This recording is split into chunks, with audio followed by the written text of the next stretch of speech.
At Loveland Classical School, we believe that class time is sacred. And so when we approach that from a teaching perspective, we use the Trivium as our model.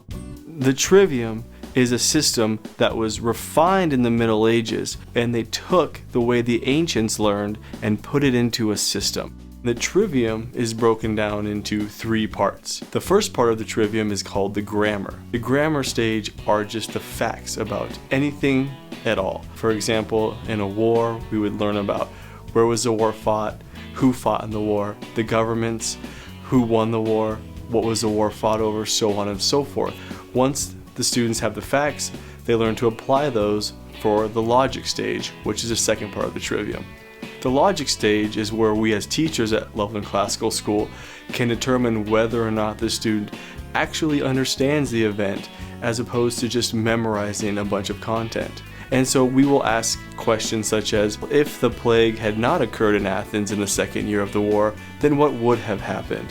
That question allows the student to, first off, have to know what did happen as a result of the plague, and then pull that information back, and then think about, well, if it didn't happen, then these could have been the outcomes. The next stage up is the rhetoric stage, and rhetoric would be the mastery of some event, a question, a person, or anything at all. And they can demonstrate the mastery through a paper, through a speech, or a presentation. When you think back to school and one of your great experiences in the classroom, I'm guessing there were 2 things happening. 1, you really liked what the teacher was going over, and 2, you were a part of the conversation. The Trivium does both of those things.